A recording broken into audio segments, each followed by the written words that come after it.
Hello, welcome to all. In the previous lecture, we studied about the Maxwell's equations in vacuum as well as Maxwell's equations in the material medium. Okay, we derived the equations, Maxwell's equations, in a material medium or the dielectric medium. Okay, here you can see in the equations, okay, Maxwell's equations in the dielectric medium. Okay, here del dot D is equal to rho F, del dot B is equal to 0, del cross E is equal to minus dou B by dou T, del cross H is equal to JF plus dou D by dou T. So whenever you consider the space without any charges and currents, then you have the Maxwell's equations in differential form as del dot D is equal to 0, del dot B is equal to 0. Why? Because rho F and IF or JF are 0. Yeah, so you have now first one as del dot D is equal to 0, second one del dot B is equal to 0. Next, third one, there are no charges or currents in this equation as well. So you have minus dou B by dou T. Next, fourth one, you have del cross H is equal to just dou D by dou T. Okay. Now these equations are very much simplified when you are considering the surfaces without any free charges or free currents. Okay. Right. Now, in this lecture, we will derive the boundary conditions on the various physical quantities we introduced so far. Here, in addition to E and B, we introduced D and H. So, today we will discuss about the boundary conditions on E, B, D, H. Okay. This is a outline of today's class, boundary conditions on E, B and D, H. Yeah, now whenever we consider the Maxwell's equations in differential form, okay, they are applicable everywhere. That means those Maxwell's equations are valid even at the interface between the two dielectric media. But whenever we go for the Maxwell's equations in differential form, those equations are presumed that all these physical quantities involved in those equations E, B, D, H are continuous at the interface. But in general, this does not happen. At the interfaces, some of the quantities are not continuous. So, the differential form, although Maxwell's equations in differential form looks very simple and in compact form, they does not give us the information of these boundary conditions on various physical quantities involved in those equations. So, to get that information, we have to supplement the boundary conditions on E, B, and D, and H. Okay, these conditions are already included in the integral form of Maxwell's equations. That's why we are calling them as a general equations, which are applicable everywhere, even at the interface between the two dielectric media. Okay, but whenever there is a boundary between two dielectric mediums, or whenever there is a free charge or free current on the surface of a dielectric material, then in general these some of these physical quantities are not continuous. So to apply the differential form of Maxwell's equations, even in these circumstances, we have to supplement some boundary conditions on these quantities. Then our Maxwell's equations and differential form also get general validity. General validity. Okay, they give complete information. Okay, about the electric and magnetic fields in that particular situation. So, in order to provide the universal validity for the differential form of Maxwell's equations, here we are deriving the boundary conditions on these four physical quantities by using the integral form of Maxwell's equations. Why? Because the information of boundary conditions on these four quantities is readily involved or imbibed in the integral form of Maxwell's equations. Okay, so what is our task now? We have to start from the integral form of Maxwell's equations, and we have to arrive the boundary conditions on EB, which we already know. Whenever you go for the dielectric materials, we define some other physical quantities like D and H. So we are going to derive the boundary conditions on these four physical quantities. Okay, that is the task of our today's lecture. Okay. Yeah, you can see the Maxwell's equations. Okay, in the differential form. So what is our main topic of the today's lecture? Okay, boundary conditions. Okay, as a part of that, we are considering the Maxwell's equations in integral form. You can see them on the slide. Okay. Yeah, here you see in the previous lecture we derived the Maxwell's equations for the material medium in the differential form. See, now I am converting those equations into integral form. Okay, then we are starting from those integral form of Maxwell's equations in order to derive the boundary conditions on E, B, H and D. Okay, yeah, first of all let us try to write the Maxwell's equation, these Maxwell's equations in integral form.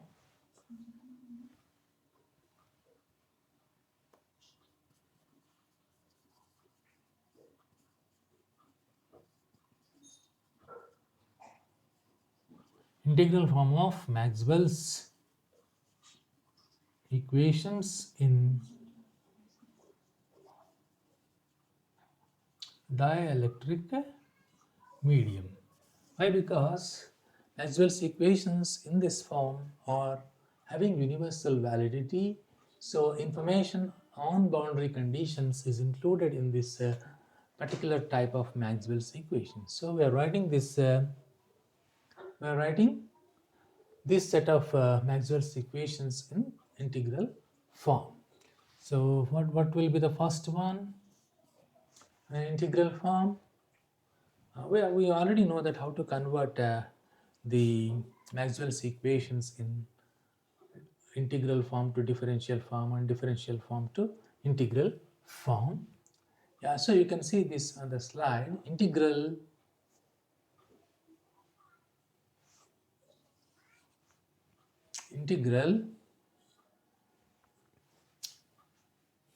D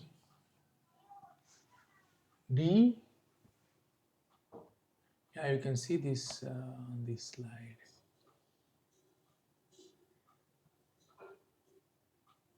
Yeah, you can see here integral d dot ds is equal to, instead of rho f, now what you are having qf only, free charge. Okay, so earlier we converted the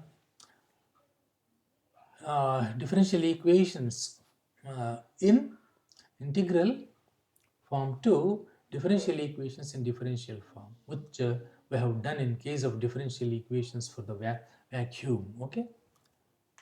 Now, in case of the differential equations for the material medium or the dielectric medium, what we are doing is just a reverse. That means, okay, we are writing the Maxwell's equations for the material medium in integral form based on the equations in the differential form. Okay, you can see the equations on the slide as well. QF, okay, what is the equivalent equation for this in integral form? We have to note this thing. Okay, here instead of rho f you have QF. Next, second equation, this is very easy to see. Okay, here integral b dot ds is equal to 0. There is no difference between this Maxwell's equation for vacuum and material medium. Okay, next you go for the next Maxwell's equation.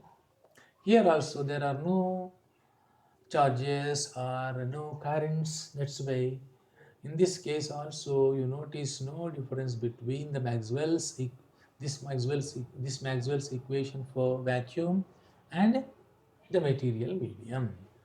So here you have now you see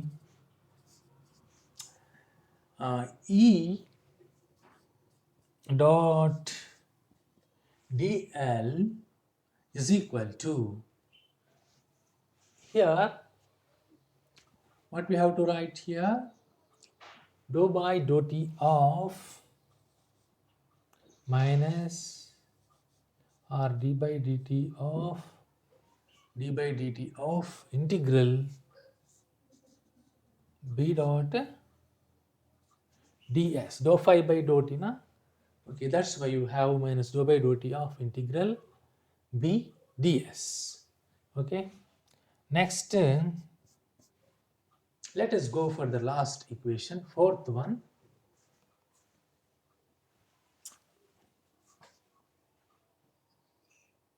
Okay, otherwise I will write here.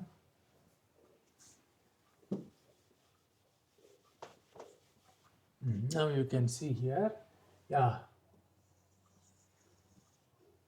first one, integral d dot ds is equal to qf instead of rho f. Okay, next integral b dot ds is equal to 0. Next integral e dot dl is equal to, okay, e dot dl is equal to d by dt of b ds, b dot ds. Next, fourth one, how to convert this integral h dot dl is equal to, instead of jf you have if. Okay, here this is simply d by dt of or dou by dou t of integral d dot ds, integral d dot ds. Okay, these are the Maxwell's equations in integral form. Okay,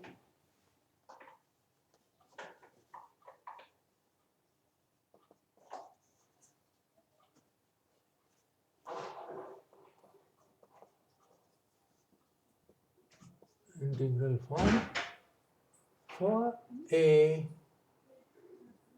dielectric material. Dielectric material.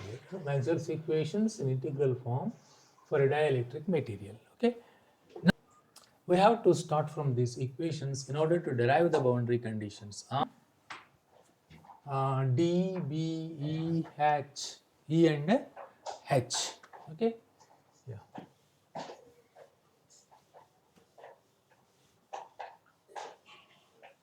we have to supplement these boundary conditions for this set of Maxwell's equations in differential form.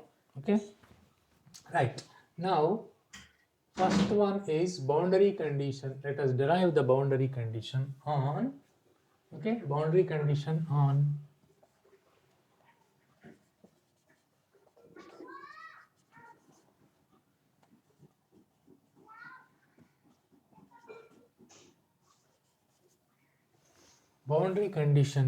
D.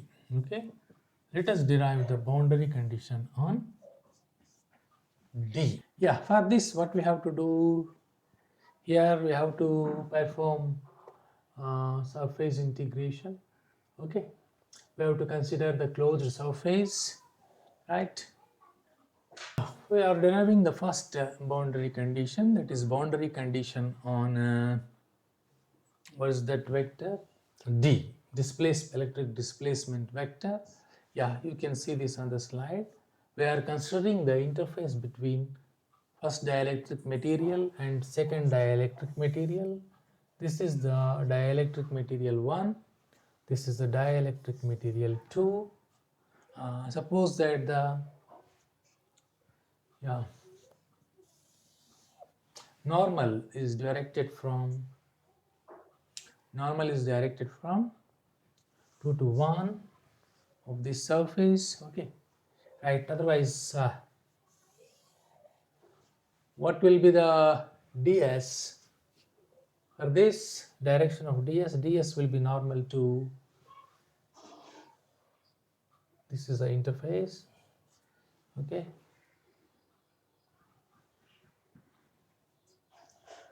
next on this side you have normal downwards. Okay, this is ds. Okay, here you have your d vector like this. Okay, it is doing some arbitrary angle with this theta. Okay,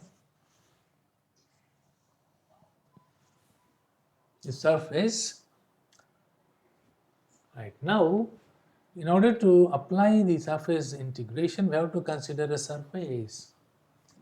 Okay, it is something like see here, Gaussian pillbox. Okay, it's a Gaussian. We have to consider Gaussian surface here. See, I am taking the Gaussian surface like this. Okay, see the direction of this surface is upwards, this surface is downwards. Okay, now say this is ds1, the ds2, d1, d2. Okay, here this is ds1, this is d1. In the material medium 2 you have ds2 and d2. Okay, ds1, say this is d1. Okay, now let us try to write this surface integral. What is in here? Let us apply. Let us apply equation 1 to the boundary between dielectric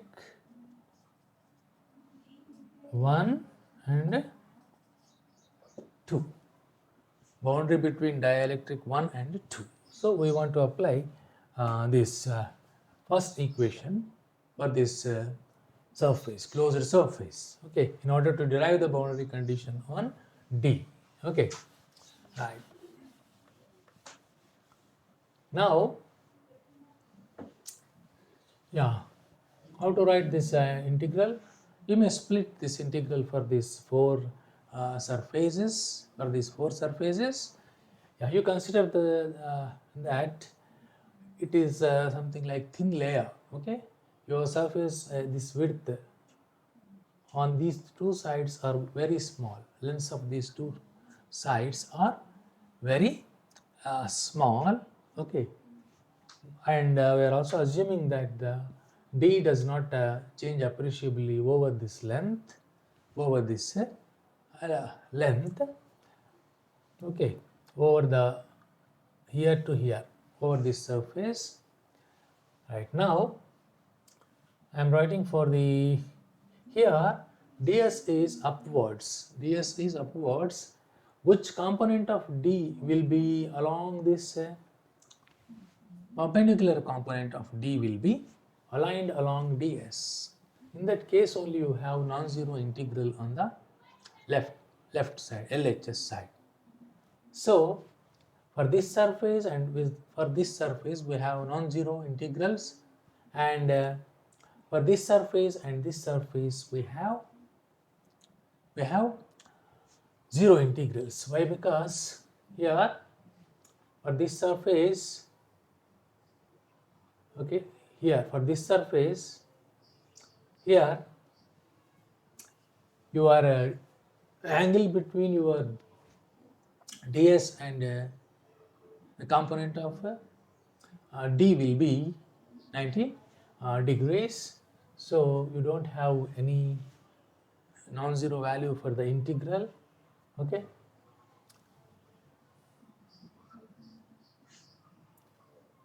so we have here integral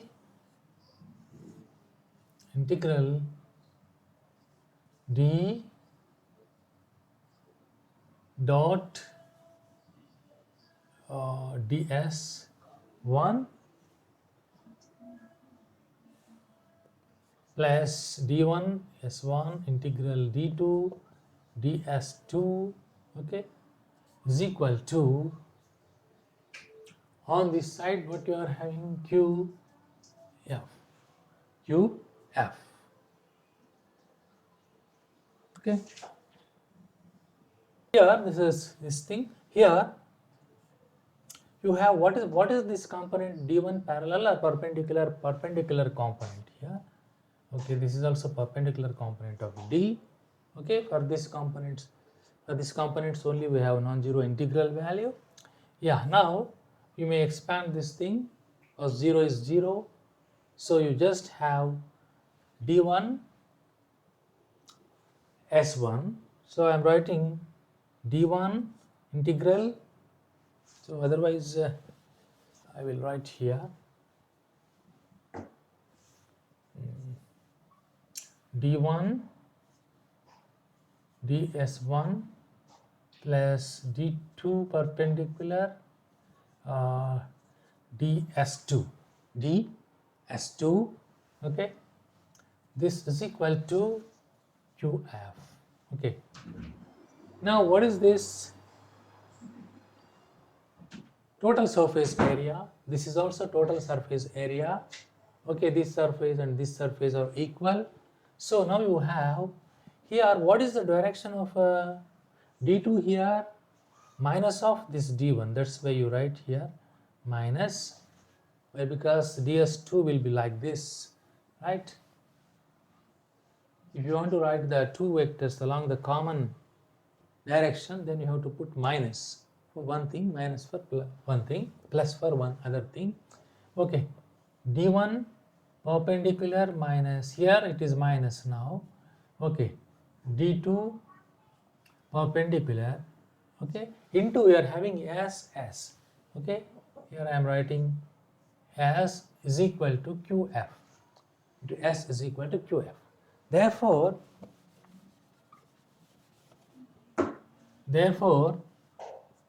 d1 perpendicular component minus d2 perpendicular component is equal to, into s is equal to qf. You have qf by s. According to the definition of charge, surface charge density, what is qf by s? It is sigma f. This is equal to sigma f. So what is our boundary condition on d now? Yeah, d1 perpendicular component minus d2 perpendicular component is equal to sigma f. What is the meaning of that? What is the meaning of this equation? Here, if you take this d2 to this side, then what happens? Whenever you have the free charge density on the surface, then your d components, perpendicular components of d will not be continuous. They suffer with some discontinuity at the interface. That we have to note from this boundary condition. Okay, yeah, this is a boundary condition on D, right? Now, let us go for the other boundary condition. The boundary condition on, that is emerging from the second Maxwell's equation on B. Boundary condition on B. So for this, what we have to do? We have to apply the second Maxwell's equation to the interface. See here, this is the interface between two dielectric materials. Now we have here, these two equations are very much similar. Both are the Gauss laws of electrostatics and magnetostatics. Okay, this is the interface separating two dielectric media. Now, yeah, we need to consider the same closed surface in between these two surfaces. It is something like a Gaussian surface, okay, which is spreading into two dielectric mediums. Okay, it is half of this is one dielectric medium, half of this surface is another dielectric medium, similar to the previous case. Okay, here we have to change this B instead of D. Okay, we are taking B. So the evaluation of the RHS part will be same. The evaluation of the RHS part will be the same. Okay, here you see here. Here we are having B, this part is same, this integral, instead of D we are having B, on this side you need not to do anything, 0. Okay, so here, now let us go for this specific case. You get the boundary condition similar to this, right? Similar to the first boundary condition, except the change is there in RHS part. Okay. Let me write. Let me apply this boundary condition, second Maxwell's equations to this particular boundary. Okay. We are considering the same interface which we considered in the previous case, so everything will be same. Here you have to write just B1, B2, B1, DS1. This is B1. Okay, B1, interface 1. No, this is the interface, this is a medium 1 dielectric medium, this is a dielectric medium 2. Below this line, we are having second dielectric material. Above this line, we are having another dielectric, first dielectric material. Okay, these two dielectric materials are separated by this surface. See, this surface is half inside of this line and half outside of this line. That means it is spreading into dielectric medium 1 and dielectric medium 2.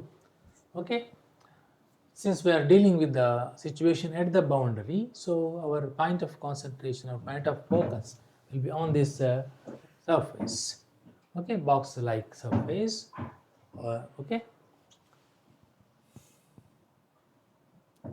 the size of this surface, closed surface, is very small. Okay, now integral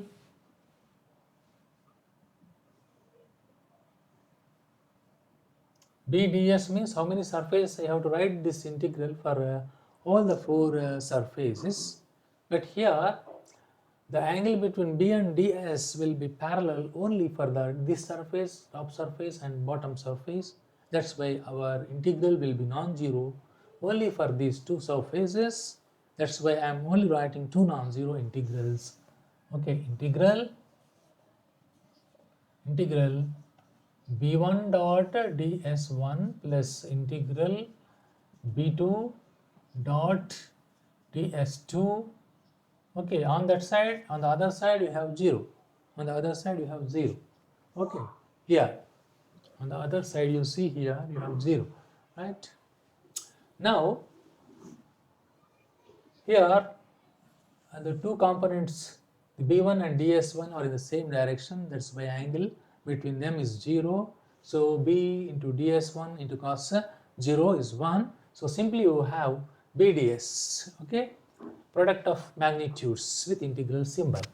So here you have simply B1 and ds1, okay, without dot or anything. So you may now write this B1 outside. Why? Because over the surface this physical quantity is not varying. Under that assumption, I am writing B1 outside here also. Here what you have to write, this B2 is with minus sign here also, as in the previous case. Why? Because ds2 will be like this in opposite direction. So here you have minus B2 integral ds2. Why? Because B2 is not varying very much over this surface, right? What about this? These are the parallel components or perpendicular components of B. These are the perpendicular components, as in the previous class. The parallel component will be like this, perpendicular component will be like this. Okay, perpendicular component only will be in the direction of ds. Okay, so these are the perpendicular components, okay, as in the previous case. So B1 perpendicular component into ds1 minus B2 perpendicular component into ds2 is equal to 0, is equal to 0. So you have, okay, B1 perpendicular, B1, what is this? S1 in total surface area. This surface and this surface are equal. So you have B1 into S minus B2 into S is equal to 0. Okay, you may take S outside and finally you may write, what is that boundary condition? I will write here. Otherwise here I am writing B1 perpendicular component minus B2 perpendicular component is equal to 0. Okay, you are taking this as outside because on this side you have 0. That's why finally you have B1 perpendicular component minus B2 perpendicular component is equal to 0. Okay, right. This is a boundary condition on B. What is a boundary condition on B? This thing. It is very similar to the boundary condition on D, but on the RHS side you have 0. But this makes a great difference for us. Whenever you take one of these two things to the RHS side, then what happens? This thing is equal to that thing. That means B1 is equal to B2. What is the meaning of that? B1, there is no change in the B vector whenever it goes from one medium to another medium. What is the meaning of that? This B is continuous. Perpendicular component of B, that you have to note, only perpendicular component of B suffers no change. That means it is continuous across the interface. It is continuous across this interface. This you have to note. Whenever you have 0 on this side, RHS side, okay, this physical quantity is continuous across the interface. That we have to note, right? Next, let us go for the boundary condition on E. Boundary condition on E.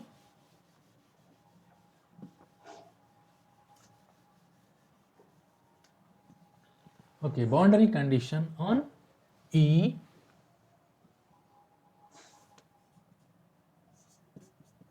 Okay, now we have to apply third Maxwell equation here. This is a surface current flowing across the surface. Okay, now you are taking a counter like this. Again, along this length your E is not changing very much. Okay, now we are taking these sides to be very small, these sides to be very small. Okay, that we have to note. Here your vector is now E. Okay, on this side you have, okay, here this is simply, here in this case it is normal, not okay, this is a normal direction, just simply surface normal to this surface, right? Now say this is L, this length is L. Okay,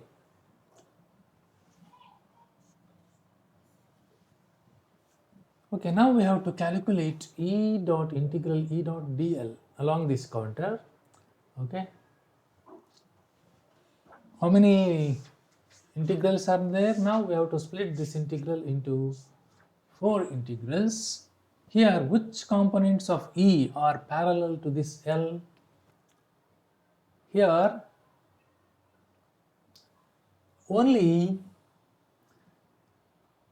here the direction of the line is like this. If it is surface, its direction we would have its direction like this. That we have to note. So now our integral variable is along this direction. You may put the arrow mark, okay, like this. Okay. Now we have to bother about this arrow mark. For these two lines, E, the parallel component of E will be, along these two sides now, along these two sides now. Okay, so here integral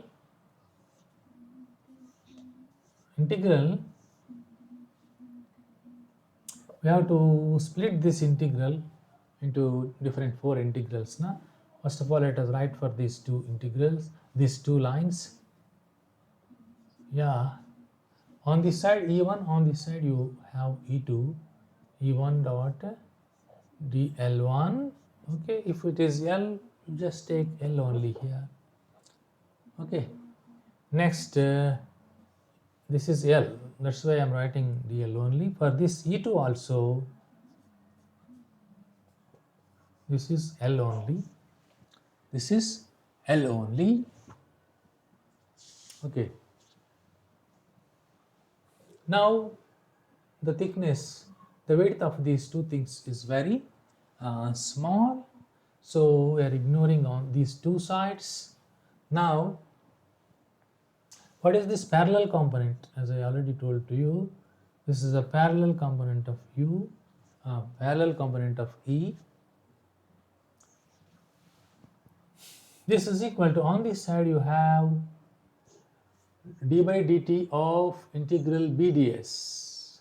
Okay, it is actually what is the flux. Okay, here the flux may be coming out. Why? Because current is flowing over this surface. So you have the current is flowing. So due to the effect of this current, you have induced magnetic field. But how much flux is coming from this tiny box? You are reducing it to 0. Then you have how much flux here? 0. So whenever you are reducing these two sides, then you have it is equal to 0 on the RHS side. Okay. So here what you have to put here? Here you have to put minus. Why? Because you see the arrow marks are in opposite direction. You have to put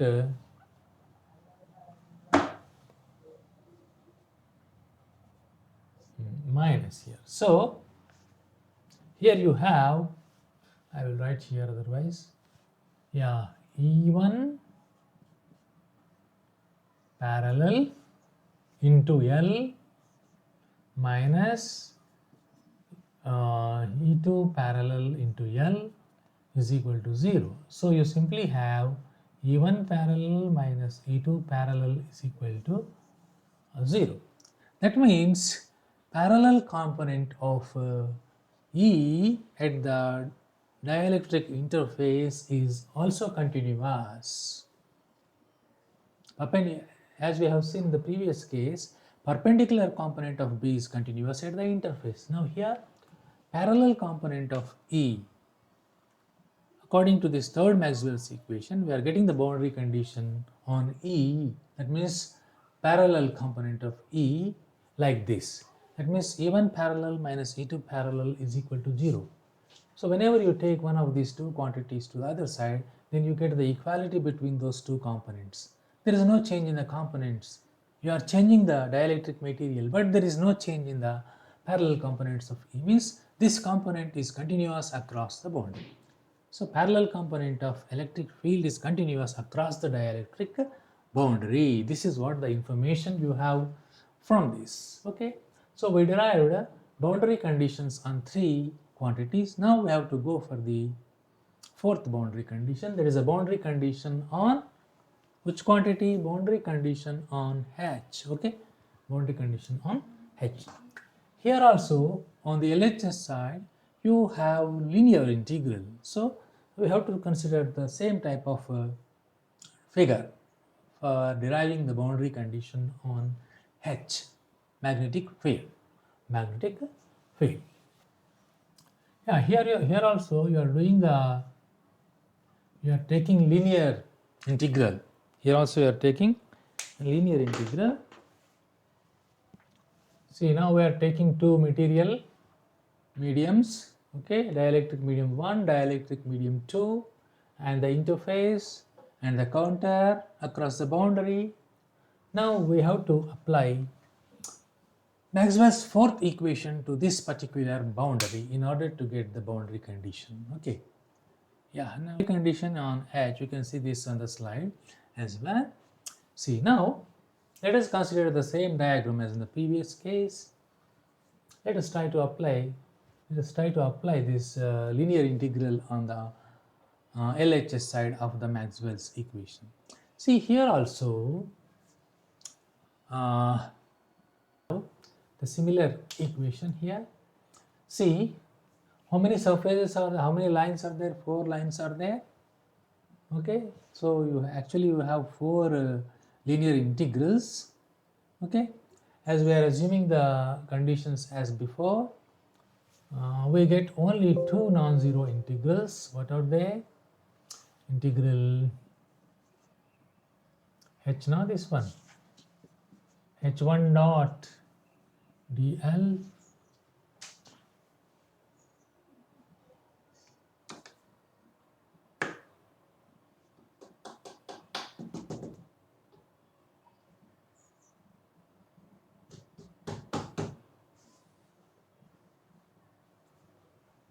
okay. Okay. Now, whenever you go for the other side, you have to put this side, you have to put minus, or otherwise you just put plus H2, okay, H2 dot dl is equal to, on this side, as long as this counter is small, the width is small, then you have no rate of this electric related flux, okay. Then you are just left with IF here, you are just left with IF. This will be 0 for the small counter as in the previous case. Here you are just left with IF. Okay. Now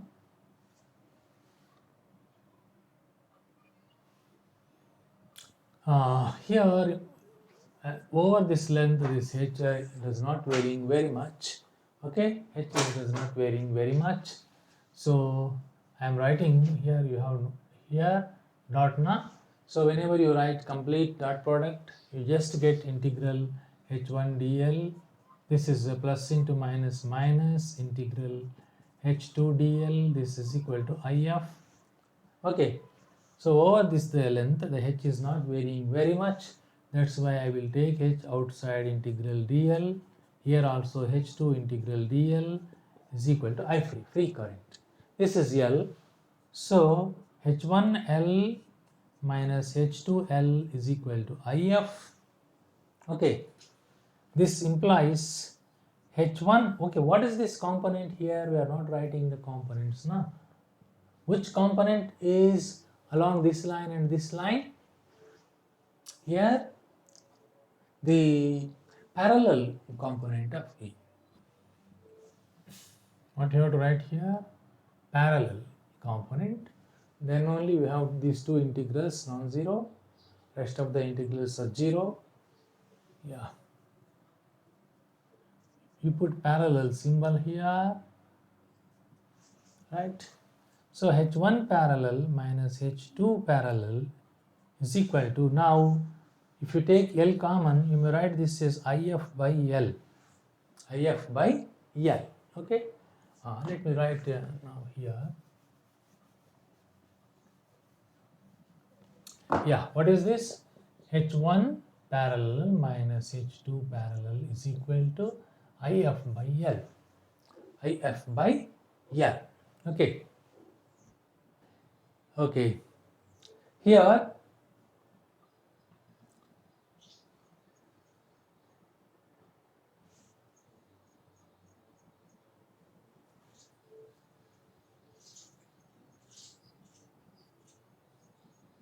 what is IF by L?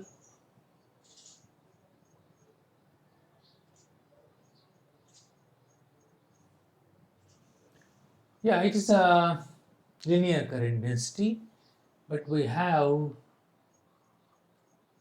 surface there. So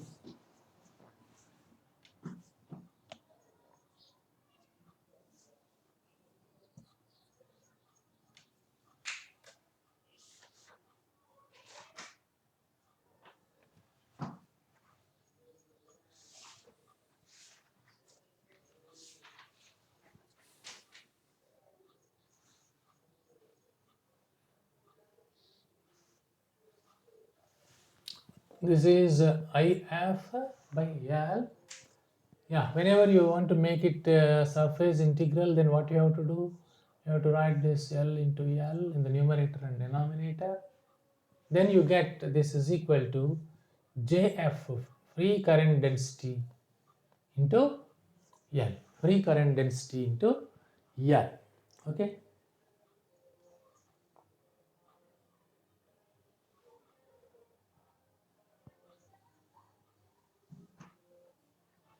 Right.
See what you are having here, H1 parallel L minus H2 parallel L is equal to IF. Otherwise,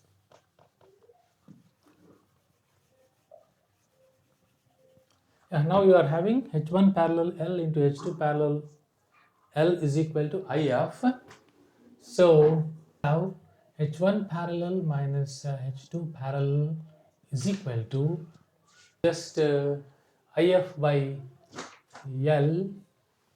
Okay, let us just write this as JF. JF. Okay, so this H component, this parallel H component is also not continuous. We can see from this. Why? Because H1 parallel is equal to JF.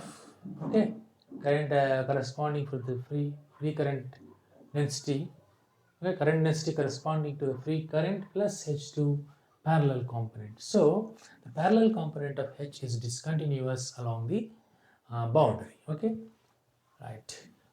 Let us just summarize these boundary conditions.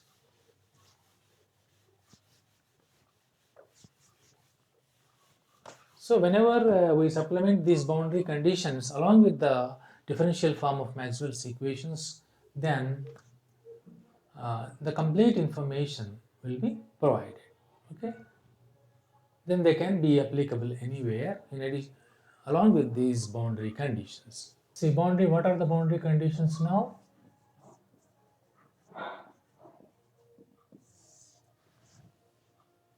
Yeah, now I will write the boundary conditions here. D1 parallel minus D1 perpendicular minus D2 perpendicular is equal to sigma F. Next, B1 perpendicular minus B2 perpendicular is equal to 0. Next, E1 parallel minus E2 parallel is equal to 0. Okay, next,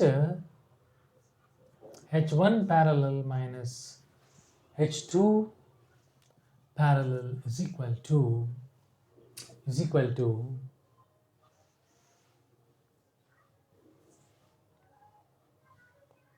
JF.